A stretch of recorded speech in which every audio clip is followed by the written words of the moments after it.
The best experience as a rugby league player is running out in the Queensland jersey at Suncorp Stadium. And Hunt goes himself as he can, and he picks up another one. He goes Payne Haas. Oh, look at that. He is big, he is strong, he can offload. Here goes for Fido. It would have been easier to stop a truck that was coming that way. Hammerso Tabuai Fido. It's hammer time. Will now. She gets down low. She'll get it down this time. Victors in Women's State of Origin 2021. Hello everyone and welcome to another episode of Queenslander. As you can see, it's just Wal and I today because our usual host, Adam Jackson, he was in camp with the Broncos all week. That's what he said. I think he was just playing golf all week. So we've had to come in on a Thursday and it's before, I guess, everyone's here actually. So we're just... we're working hard, aren't we, Wal? Yeah, we're having a little bit of a chat about the weekend games going on. Adam's probably got the feet up on the chair somewhere, having a nice morning coffee and a little bit of toast, just considering about what his next schedule is going to be. Very busy man. Well, I think after Cameron Smith won the British Open, I think Adam Jackson's taking 2 weeks leave to see if he can improve his game. Now, let's get into some footy. Origin. Have you seen a more brutal start to an Origin game than the one we saw last week? Unbelievable start to the game. There's going to be those comparisons, Lockie, that go around for weeks, months, years now, saying that it was the most brutal, and it's hard to argue against it. A fantastic game, and certainly was extremely proud of the way that the Queenslanders held themselves in what was surely one of the most difficult periods of a football game. They could have come in, got involved into all in brawls, lost the plot, but they held their composure extremely well, and that was as tough a game as you will ever see in Origin football. Yeah, I was on the sideline, and after 3 minutes, I'm thinking, "Wow, this is crazy that we're losing a player a minute." And it's like, are we going to run out of players? It was just so brutal, and I guess we've talked about it. Just shows what the jersey means to both states. You know, they just threw their bodies on the line with no fear, and that got the game. That set the tempo. You know, we had the roar when the crowd ran out. We had the anthem. And then that first 5 minutes was like, wow, you're getting your money's worth here watching this. What about deciders? So, you know, there's been some classics over the years, and when you played, can you remember the deciders that you played in and whether they come close to that one? Well, a lot of the talk was about Game 2, 1989, but that was one where the series was still alive. Certainly games that come into it. Look, any decider that you have a look at or give a comparison to, they were wonderfully tough games. All of those certainly. The New South Wales team put in their best efforts, but I've got to say, Lockie, I'm a one-eyed Queenslander on this one. Hard to say that any game was better than that, particularly when there was such doubt cast by members of the media south of the border. They just said that they didn't think that the Queensland blokes would be tough enough to make it. Well, that was one of those games that will have a comparison with any other one in history. Magnificent game, and I think that at the end, that old famous saying that rugby league was the winner on the night will come out, despite the the hatred to the eventual winners. But for a lot of the Queensland guys, they were told by some experts that they weren't good enough to beat New South Wales in this game, and certainly that the performances that they played and showed on the night were as good as any as I've ever seen. Yeah, well, it's music to my ears when they start writing us off, because that's what we love, and playing at home, I think you can't underestimate what the crowd does for us at Suncorp. So they rose and they did their part. So thank you to the fans that came, and thank you to the fans that watched us on the TV. And outstanding. What about Billy Slater? First year as coach. You coached. It's not an easy process, but he did it well, didn't he? Yeah, he did extremely well, and I think the standout feature for me, Lockie, was just how cool, calm and collected he appeared. He certainly did that on the screen. Maybe behind the scenes he may have been extremely nervous, but I think the way that he responded to some of the most difficult situations, he had come up with and I think the toughest thing for a coach can be when he comes up with that decision on who he's going to replace, when and where on the field. And it can be one of the most testing features of a decision-making process. And I think that he probably felt extremely glad at the end of it that each and every one of those proved to be the right one. And I got a real buzz out of watching Billy go on the lap of honour at the end of the game. He was thanking the crowd once again. A Queensland player saying thanks to the loyal crowd that turned up. But I'm sure Billy will be sitting back in the weeks that follow this and feel pretty good. He'll ask himself, could I have done anything differently? Could I have come up with a better decision-making process? Well, I don't think so. It was a wonderful opportunity for him, and he made the most of it.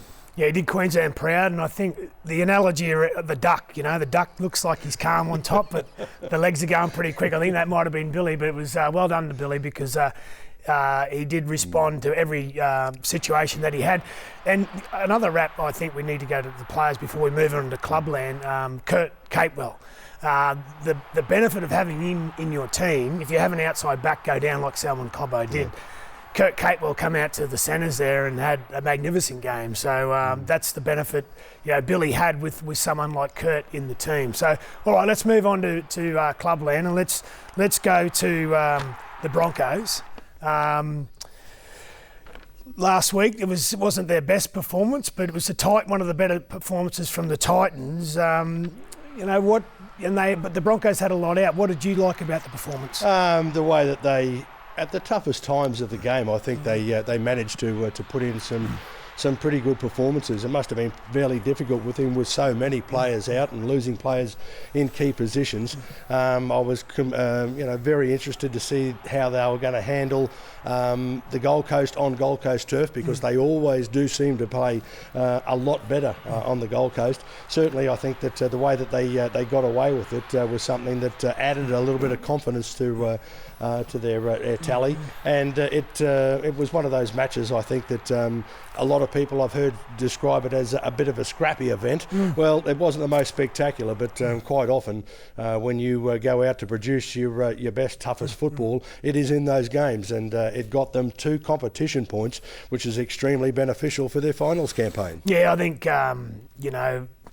little halfback Adam Reynolds, he came up to the Broncos for a purpose, and I think that was on show on Saturday night. I think without Adam we probably don't win that game. So I think one concern for me was the Broncos missed 57 tackles, so they'll need to be better in that area this week or tonight against the Eels. But they're still winning and they're not playing their best football, which is a good sign. Yep. As a couple of former captains here, Lockie, I think we both sort of look for the direction that a captain gives to his team, and that was pretty obvious in that game. He was sort of steering them around and doing an extremely good job. I heard a couple of people sort of say, oh, well, Reynolds didn't do too much. Well, his wasn't in the noticeable department. The direction that he showed, though, for Brisbane, I thought was extraordinary. Yeah, and he allows everyone else to know what their role is, and they don't have to cross their lanes. They just stick to what they need to do for the team, and he does the rest. What about, the other person we need to give a rap is Kevy. Obviously, he's got him on the fringe of the top 4, and the start of the year, I think a lot of people would have suggested that wasn't a possibility, but he's had a really good year. Do you think, other than the coach, Ben Eichen, Dave Donaghy, and I've also got to put Simon Scanlon in there, who sits in that recruitment, I think he's done a really good job for the club too. But what's your thoughts on those guys in and around Kevy? Well, I think it's becoming more and more obvious now how much of a conversation these two guys have, or these few guys have behind closed doors. Obviously, they've worked together fairly well, and you hit the nail on the head that you can't be successful unless all parties work together, and that's extremely obvious now at the Broncos. And I think that Donaghy in particular, I've watched him over the years. He's always been a success. Everything he's touched has turned to gold over the years, and he's just starting to be appreciated by those outside the team. But you can't sort of say that he is more beneficial than the others, because they obviously work quite well together. Yeah, they complement each other. I think the really good thing they've done, they just stabilised the place. The churn stopped, and they just were able to re-sign some of those key players that the Dolphins were chasing hard. And so it's some really good signs there at the Broncos. That's while we mentioned the Dolphins, let's move on to them. Anthony Milford to back to Redcliffe and back under Wayne. Yeah, it's going to be quite interesting. I've got to say that Milford does appear to play his best football under the direction of a very well respected coach, and certainly there's not too many better than Bennett in that department.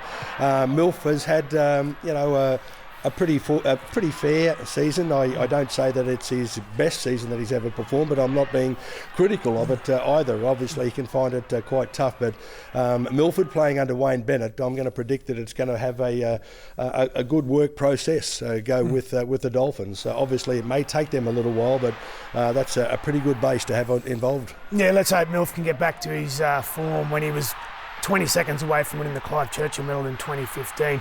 Just not that form when he plays the Broncos. All right, what about the Titans? So we mentioned them with the Broncos earlier. It was a much better performance. They seemed like they were wanting to play for the jersey and play for each other. So what was your take on the Titans on the weekend? I thought that they had a go. You described it perfectly, Lockie. They just appear to have fallen a little bit at the key moments in the game.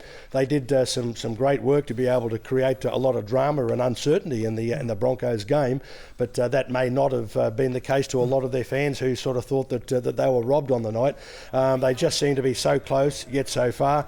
For the coach, it was another disappointing night for him. I've got enormous respect for him, and to see that the way that they got so near those 2 points, was quite disappointing for the Titans fans. Yeah, I think for Justin, if the side is performing like that and improving towards the back end of the year, I don't think he's got anything to worry about. But if it's to go the other way, I think the pressure will keep coming. What's your position, Wal? You think just stick with Justin? Yeah, look, I think Holbrook's, his efforts have been pretty good. I've had a couple of opportunities to meet with him and ask him about what it was going to be like when he moved in to direct the Titans. It was a long way ahead, but I've always had great respect for him. He's a fantastic fella. He's a very good coach, but he's an even better fella off the field. He's quiet, he's resilient, he's determined in what he wants to achieve, and whilst there are plenty of people obviously disappointed with the performances of the Gold Coast, I don't think that can be entirely blamed on the coach. He certainly has worked fairly well, and I think that if he's given at least another season, he'll go pretty well. Yeah, I think for the Titans and Justin's sake, I think if they can finish strong, and I hope they do. So good luck there. We haven't really. We'll talk just briefly on the Cows before we go on to World Cup selection. But the Cowboys rested a few after Origin. Bit of a surprise loss against the Sharks, but do you think they'll bounce back pretty quick? Yeah, I do. I think they've done extremely well. The loss to the Sharks, a lot of people were saying that's amazing. How can you lose to them? Well, I think they don't take a look at the points ladder there. The Sharks have been going fairly well. I think they've got a good coach as well.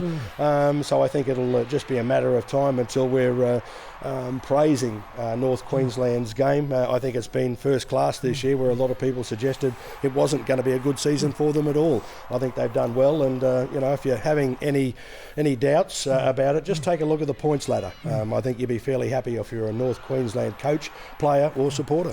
Yeah, the big talking point out of that game was Tamalolo, who was denied a try by an obstruction, which I think was a bit ridiculous. But obstruction for me has always never been black and white. I think, okay, yes, a defender was I guess he was obstructed for a brief moment, but the secondary thing needs to be, in our opinion, it wouldn't have stopped the try. Yeah, no chance of stopping the try. I think, a lot of people had a look at it and said, you hear it as an obstruction.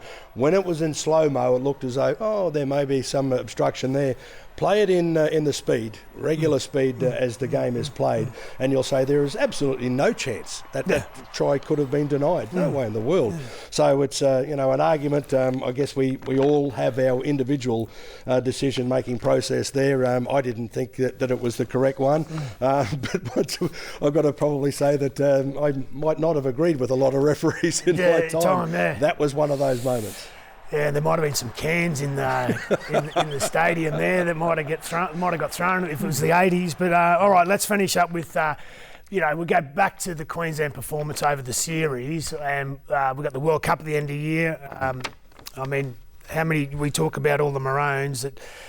If there's a list here, Paddy Carrigan, surely he has to have been the player of the series. Yeah. If the Broncos go well at the back end of the season, which we think they will, he surely Pat's in there. Yeah, his name wouldn't have been mentioned at the start of the series. Lining up to game one, they would have said, he goes okay for the Broncos. But boy, oh boy, hasn't he put his name forward, and he's gained respect from not just more of his teammates, but from the opposition and certainly the rugby league fans. He's had a wonderful campaign and certainly deserves a selection in that squad. And a lot of talk going into the game about Nathan Cleary, and I guess that's the big one, Nathan Cleary or DCE. I think Mel probably will take both, obviously, to cover one. But I thought that was Daly's probably best game of 2022, and I think that's going to help him at Manly. He was, I guess, a little bit off, the first, I think the first game he scored that try, but I don't think he played his best football in the series until when it counted. Yeah, and I think he's one of those players, Lockie, that in the big games he provides the work, the effort, and certainly the control of a game, and his ability to be able to take on a bit more responsibility in that game. And he led the way for Queensland quite wonderfully. It was a good performance from him, and I'm sure that he would have sat down at the end of the game and thought, well, not hard to judge my best game of the series. It certainly was that one, and he was a proud man come full time. Yeah, and the other one would be Kalen Ponga was man of the match in Game 3. How do you fit him into the Australian team, given that Tedesco's a freak? Yeah, well, I think that his utility role sort of comes in. He can play 5'8". There is no doubt about that, and to be able to do that, and he could probably even fill in at hooker if they're needed. If the coach was brave enough to make that selection. So I don't think there's any doubt about it. His performances may have disappointed some throughout the course of the series, throughout the course of a single match, but certainly through a series, you've got to be quite impressed with his efforts. Oh, he was outstanding in Game 3. I think he had to. I think when Munster went out, he had to compensate and create stuff for the team, and he did that. So well done to Kalen. And I think, there'll be a lot of this will come down to not just the origin, which I know Mel takes into consideration very, significantly, but it'll be, I guess the form of the players at the back end of the years playing into the finals. Mate, I think that wraps us up there. That's probably been our best Queensland ever. Who needs Adam Jackson? So thanks for your time, everyone. We'll see you next week.